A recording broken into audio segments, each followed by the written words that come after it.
home, I've got a nice cup of tea, and I'm ready for a good chat, actually, because this should be a bit of fun, because there is such a lot of stuff. Hello, gorgeous one. I'm just waiting for Dr. Rupert, and hopefully he will join us in a second, and then we will have a good chat about, about all things to do with coronavirus and myths. So, Viva Skin Clinics, there you are, has joined. Why am I not seeing Dr. Rupert to come up on the, to invite him to come up? You come in here. Where are you, darling? Yay. He should pop up any second. Waiting, it says it's waiting, connecting. I can hear him. There he is. Okay. Look at that. Hello, gorgeous one. How are you? Not too bad. It's a beautiful day. I'm trying to stay as positive as I can. Excellent. Stuck in a small flat. As are many of us, except for the people who I've become a bit like. You remember, though, you're probably too young to remember the film Rear Window, where Jimmy Stewart spends. He thinks that he sees a murder. He's got his leg broken and he's stuck in his flat, and so he spends his entire life with binoculars looking at his neighbours. And I've become a little bit like that. I now count the people going along the Thames Path and in Wandsworth Park, and then make myself extremely angry. You really do start noticing more things, don't you? Yeah, I counted more than 100 people in Wandsworth Park a little while ago, not spread out across the whole park, but literally on the path, going past each other. And it's like, really, people, what are you not getting? I've really enjoyed, actually, along the lines of making the most out of the time that we have. I have genuinely taken up the old hobbies that I used to enjoy ages ago, which has been really great. Yeah. So, whether that's getting stuck in some books and stuff that you would never have got around to reading, and music, because you're a very good pianist. Yes, yeah, I do. I've got my keyboard. Actually, I'm in my studio now, actually, but I've got all my bits. So it's just getting back into the things that you're passionate about as well. So it isn't just terrible times. We can really make the most of things at home. So keeping busy with hobbies has been great. It's been great. Yeah, that's true, actually. I mean, I used to sing, but I'm not sure that anybody who's stuck in the house with me would really appreciate that at the moment. Who are you with, Fiona, at the moment? Who's with you? Nikolai, my husband, and my son and his girlfriend. So we're all here together. Oh. Yes. Dream team. Yes. Yeah, you could say that. That's true. Yes. So, all right. So we wanted to get to myth busting time. We do, and I'll tell you why. I know that some people probably already heard this, but the reason why this makes me so angry is because my mother was diagnosed with Alzheimer's when she was only a couple of years older than me, and my father, this is while I was at university, and my father diligently was driving her every week around to see a man who told her that the cause of her dementia was because her back was not aligned properly. And if he drove her around there every day and paid him X amount of money to massage her back, her dementia would be cured. And this is why I actually get so upset when people do these kinds of myth-busting things. And I also have a cousin at the moment who, at the age of 18, he's the same age as me, was in a horrible car accident. He's a vulnerable person. He posted the video the other day about the hot air and the virus, and I don't know whether you actually managed to see this video, but it's one of those things where it is pseudoscience disguised in glossy videos designed to make you think that what they're saying is correct. And if he gets this, he's a dead boy, and that makes me really upset. That's the thing. And also it's also distracting us from the important things that we should be doing to prevent things that we know really work.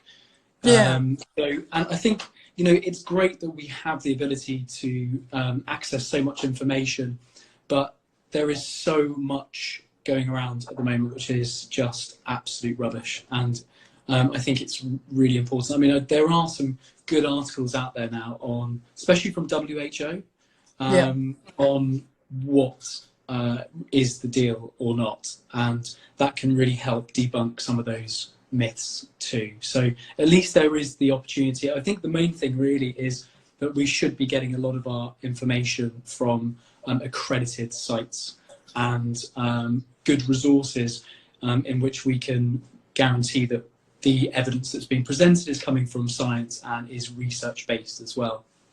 Yeah, and not just somebody who has a PhD in education and calls himself a doctor. Yeah, it's one of these things again that just proves how easy it is to spread disinformation, but how difficult it is again to spread the truth. So shall we start with a couple of these? Sure. Let's start. Let's go with where I was, as I mentioned before to you, I've grouped these into their groups, I suppose. I can't think of any other word for a group really than a group.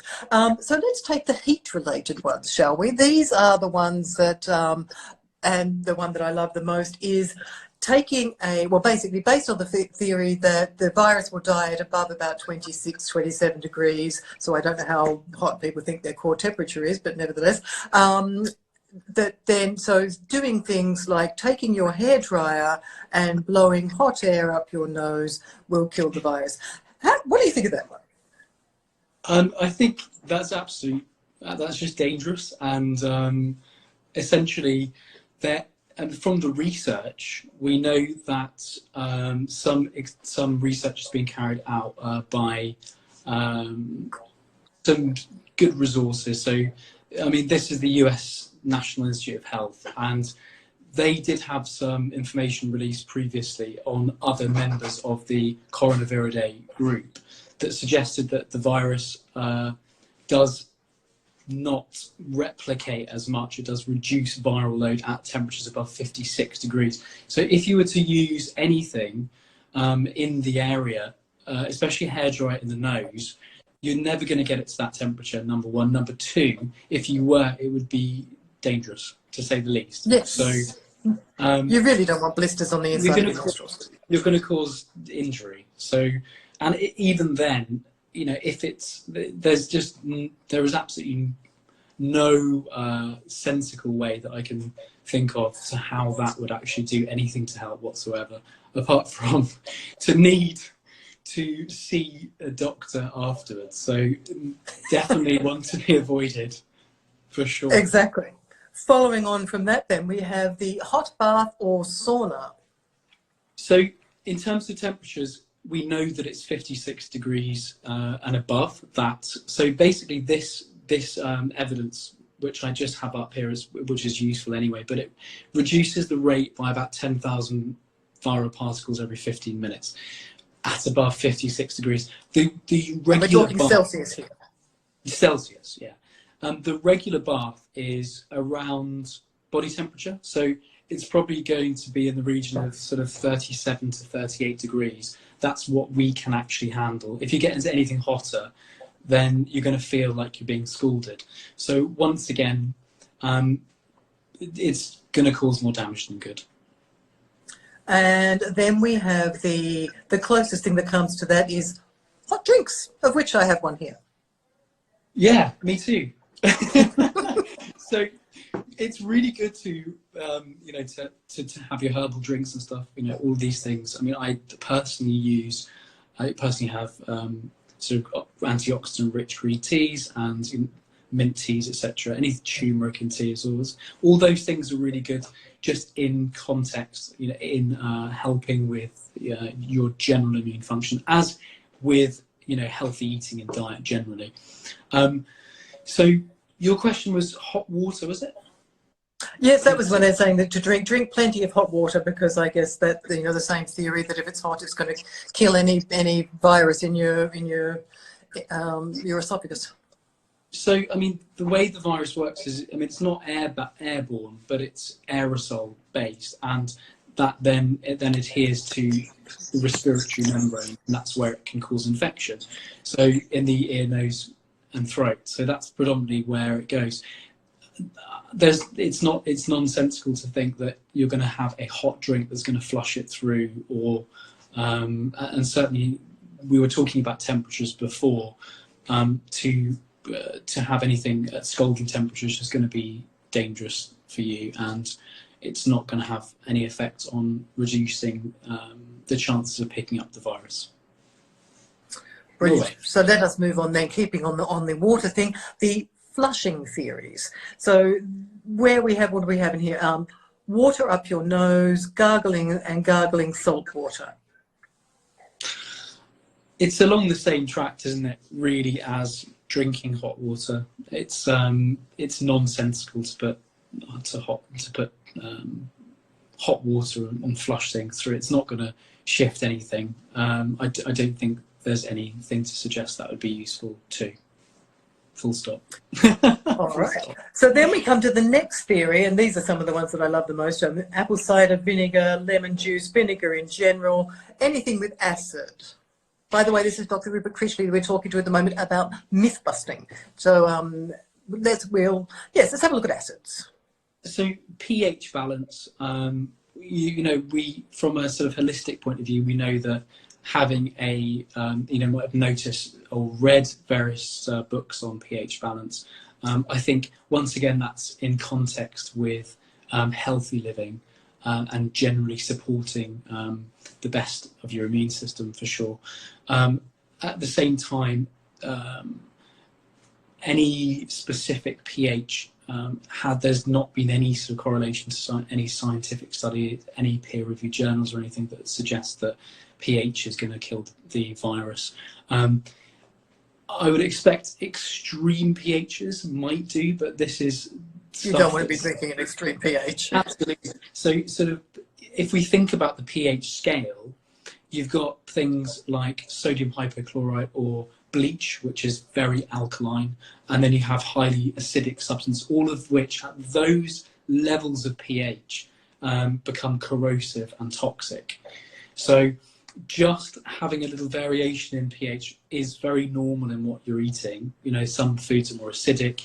We know that, for example, in a can of Diet Coke, it's like battery acid pH acidity. So, but this is not going to kill the virus. You need extremes, and if we're ingesting extreme pHs, they're only going to cause severe damage. Caustic burn. Very much so. At least, I suppose, at least with lemon juice, I guess you're getting a little bit of vitamin C, which is absolutely not a bad thing.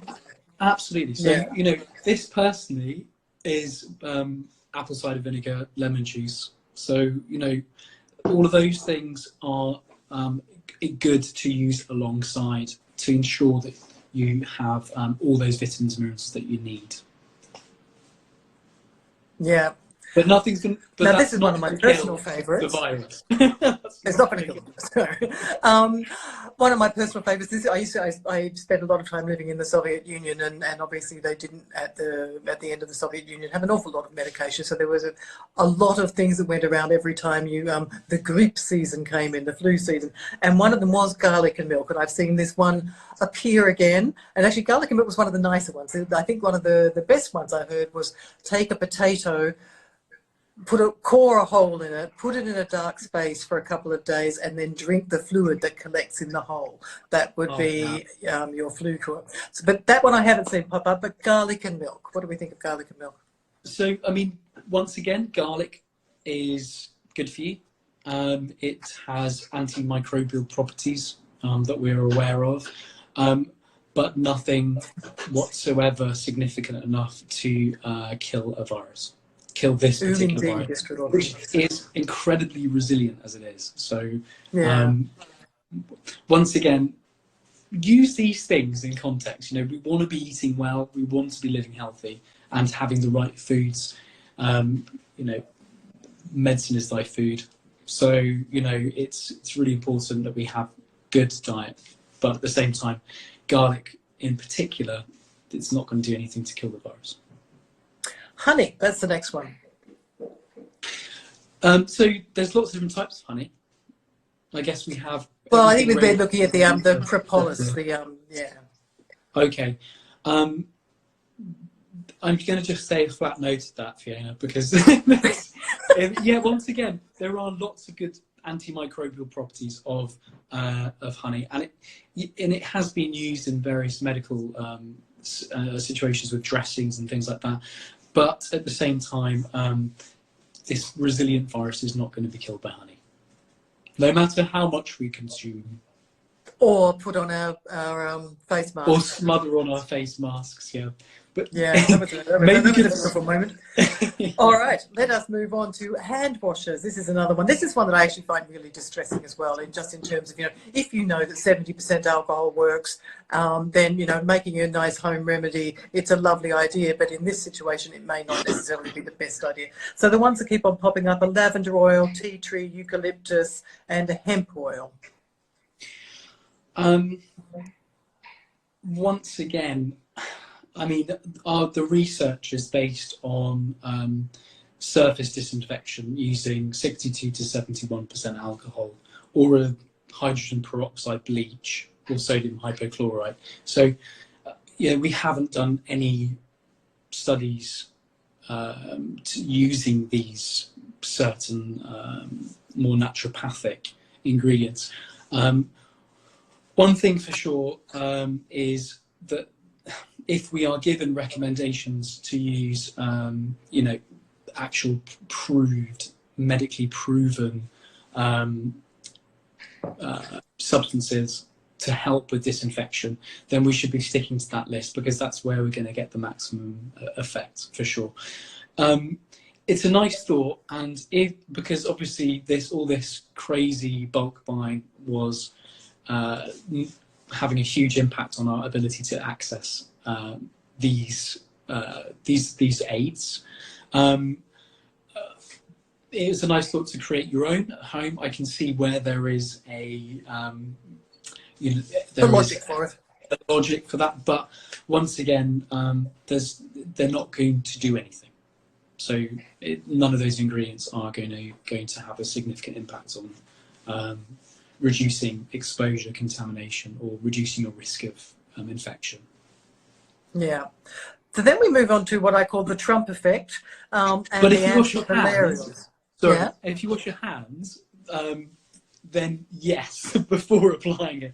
So we all have to remember that the hand washing simple hand washing is really important. That physical hand washing is really important to reducing viral contamination. So that if you were to wash your hands properly and then apply it, then maybe. But it's the hand washing that's the important thing. Yeah. Sorry, Jane. All right, Trump and the anti-malarials. Yeah, so this is quite an interesting one. There's been lots of media and publicity about this, and obviously, and we have to go back to basics with what it is. So those medications, so hydrochloroquine, chloroquine, or basically, as we know of on a daily basis uses, they're anti-malarial tablets. And they've been used since the 60s as a treatment for malaria, which has been very effective. So we have lots of studies to show how effective that is with killing malaria. However, which is parasite. Which is what? A parasite. Which we use, yeah, not a virus, but parasite. Exactly. So that's an important thing as well. It is different from a virus. So its use in anti-malarial tablets have been very, very good, but its use in COVID hasn't been really looked at in great detail. Evidence is scanty. And the thing is about these medications is they do have side effects. So anti-malarials commonly cause diarrhea, and they can cause seizures and other nasty side effects. So it's really important that you don't just go about grabbing some hydroxychloroquine, some anti-malarial tablets and essentially self-treating or anything, because we haven't got enough research at the moment to suggest that they are useful in context of COVID-19. Yeah. And then we move on to, I love things that have the word miracle in the name. That always fills me with huge amounts of confidence. Immediate red flag. Exactly. I mean, which has got miracle in the title, you know it's going to work. So miracle mineral supplements, which have chlorine dioxide in them. So chlorine dioxide It's an activated version of sodium hypochlorite. It's another compound that's used in disinfecting. It has been used previously, which is quite interesting actually, for water treatment in some. I was going to say, it sounds like something I'd put in my swimming pool. Yes, if I had one. Exactly. So we know that it has some antibacterial properties that do kill bugs for sure. It's also been used in the anthrax attacks in the US. So there is some useful properties of that, but I think this is in context of actually drinking it. Is that correct? I believe it is a tablet. Yeah, I think they've got it in a tablet form. It's a supplement tablet. I mean, if that's not something I'd want to ingest. No, absolutely. So in itself, it's a highly toxic compound, and it has lots of side effects. So it can cause nausea, diarrhea, dehydration, and essentially it is very dangerous. It's more useful as a surface disinfectant, but once again, for COVID-19, there's a really good list of what to get your hands on from the Environmental Protection Agency. So there's a website which you can search on the Environmental Protection Agency that gives you a list of detergents and disinfectants. This is something you would want to use in a pool for disinfection, certainly not a tablet to ingest. Once again, it could cause some serious problems. Thumbs down to that one then. There we go. Colloidal, I never know how to pronounce this, so I would say colloidal silver, which can turn you a lovely shade of blue, I believe. Yes, so that's actually a side effect called argyria, bluish discoloration to the skin, which is quite interesting. But it does have other serious side effects like kidney problems. Oh, you're frozen on me. Come back. Oh, hang on, there's a little circle going around there. Sorry, Fiona, my dad just called. Sorry, I didn't. Just reminded myself to call him back later. So so the claims for colloidal silver, it's been around for a long time. There's been lots of, as you said, lots of information on the internet about it being an antiseptic. Oh, you're frozen on me again. Sorry, he's been quite persistent in his calling. I'm going to give him a call back as soon as we finish. I need to find out if he's okay. So there's occasional uses of silver in healthcare. So it's been used as bandage applied to wounds, and its antibacterial properties. But it doesn't mean it's effective for consumption, for sure.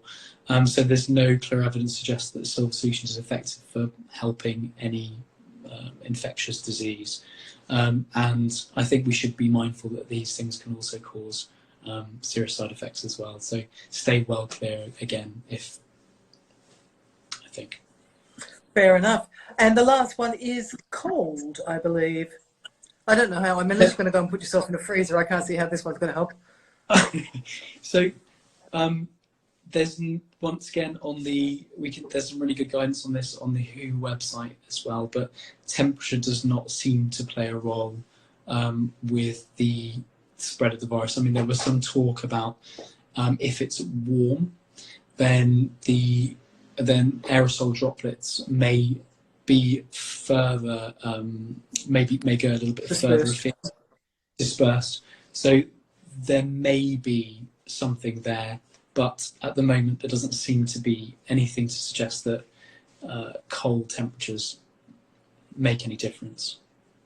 Cool. All right. Well, that's those covered. So the other thing that we were thinking might be a useful thing to talk about, just very quickly before so you can get to your dad, is the surface disinfection. Because the other things too, you go out, you touch your card on the thing, you key the pin in, you come back, you unload all your food and everything, touching your kettle, your fridge door.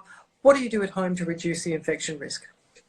So I think it's really important to make sure that essentially washing your hands is one of the main things. I mean, we know that this virus can last quite a long time on different surfaces. So for example, cardboard, it can last 24 hours, up to 2 to 3 days on plastic and stainless steel surfaces. That is evidence that's in the New England Journal of Medicine.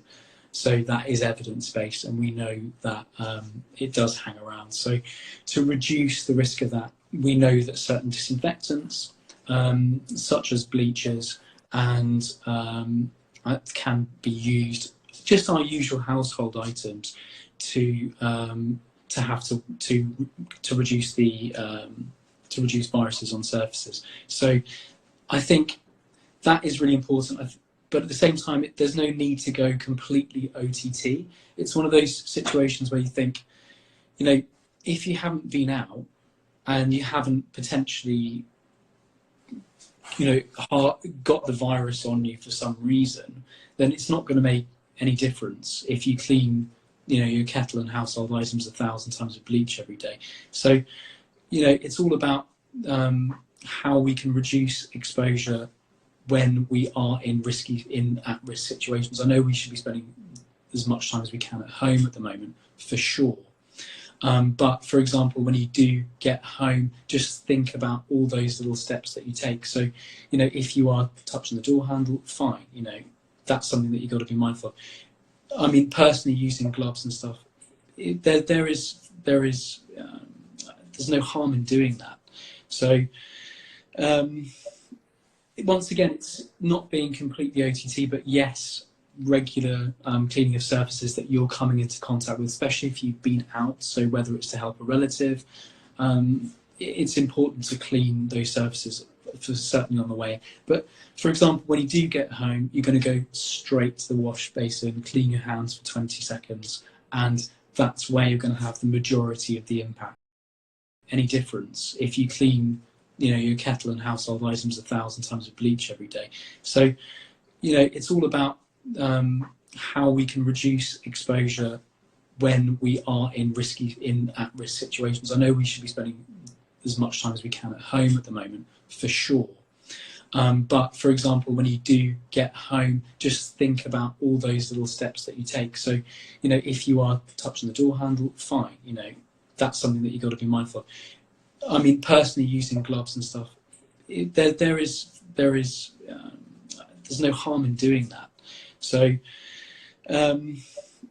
once again, it's not being completely OTT, but yes, regular cleaning of surfaces that you're coming into contact with, especially if you've been out. So whether it's to help a relative, it's important to clean those surfaces, for certainly on the way. But for example, when you do get home, you're going to go straight to the wash basin, clean your hands for 20 seconds, and that's where you're going to have the majority of the impact. Less time out and about. We should all be taking maximum precaution at the moment to be at home and ensure that we reduce exposure, for sure. That's really going to be where we're going to save lives. That is true, she says, looking at the bridge and seeing about 20 people crossing it at the moment. I have to say that it's been quite concerning seeing the amount of walkers out and about, for sure. I mean, yeah. You know, looking at the measures that other countries have taken as well to make sure that this doesn't go anywhere, it's we have to take things into our own hands. So we've got to stay at home at the moment, for sure. Yeah, yeah, really. Yes, that's true. Just before I want to talk a little bit about medications as well. Oh, yeah. So blood pressure tablets and things like non-steroidal anti-inflammatories, because we did all see that post from Oliver Véran, the French health minister, about non-steroidal anti-inflammatory drugs.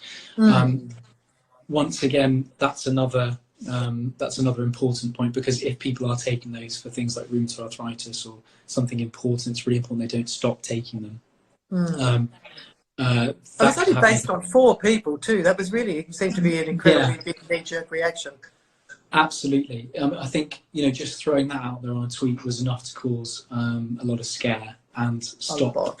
You know, for example, if there are people, so for example, younger kids, and that they do just contract the flu, or they do have something in which we need to get their temperature down because it's an antipyrexic, so it reduces temperature.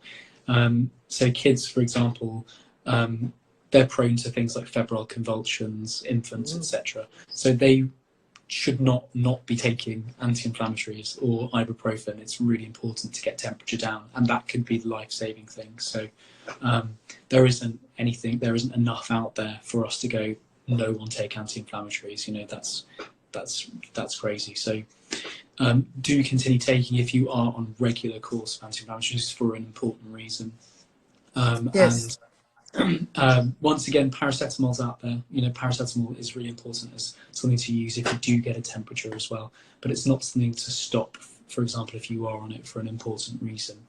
Yes. With blood pressure tablets, so once again, stopping taking your blood pressure medication, and the reason why people are on blood pressure medication the majority of the times is to reduce the risk of cardiovascular problems and also strokes, heart attacks and things.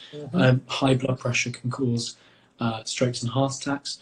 So out of one of the many things that high blood pressure does. So once again, don't stop taking blood pressure tablets whatsoever. If you have any relatives on them, don't advise them to stop them, because it's really important that we keep people's blood pressure regulated, for sure.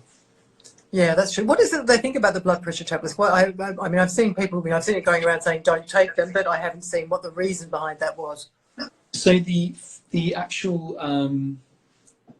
the reason for that is is a specific type. So specific type of blood pressure medication. It acts on a certain pathway. So the angiotensin pathway. So there was some talk to whether if you inhibit that pathway, there might be a reduction in the body's ability to counteract the virus. So it was in one of the specific pathways that blood pressure tablets have an effect on. So there was some talk about that, but once again, there wasn't anything evidently to say that if you block that pathway using some of these tablets, which essentially causes a reduction in blood pressure, you're going to have any increased risk of or more severity in disease in the infection. Yeah. Whereas a stroke, we certainly know that all people who take blood pressure tablets, there's no, for example, with any other infections, there's no increased risk of. So I can't see how there's any specific relation to that. But that was what the talk was. Brilliant. All right, well, there you go. Well, I think basically there wasn't a single one of those things that you would uphold as being the truth. Did we bust all those 14 myths? I hate to say it, but I don't think there's one of them in particular. I don't think there's even one of them that I could probably say is going to do what we need it to do. I think some of the diet things, you know, it's really important for us to obviously have a good diet. You know, that's going to help our it's going to give us an immune system a boost anyway that it needs. But I can't say there's one that I'd be seriously advocating at the moment, to be honest with you. So keep your hair dry for your hair is your message. I mean, hopefully we do come up with something that does have a significant effect on it. Well, I mean, we'll wait to see what happens with the anti-malarial tablets. There is research at the moment being conducted for that. So, you know, we all have to keep our fingers crossed, you know, whether we do find something or a vaccine does become available. So I do hope we see some good results from that. Yes, absolutely. Does anybody have any questions? Because you're all sitting there very quietly. We've got about 6 or so people sort of sitting there at the moment. Anything you want to ask before Rupert goes away? No, they're all quiet. Oh, hello, there's another one. We must get one. No. We must get one question, surely. No, nobody's asking anything.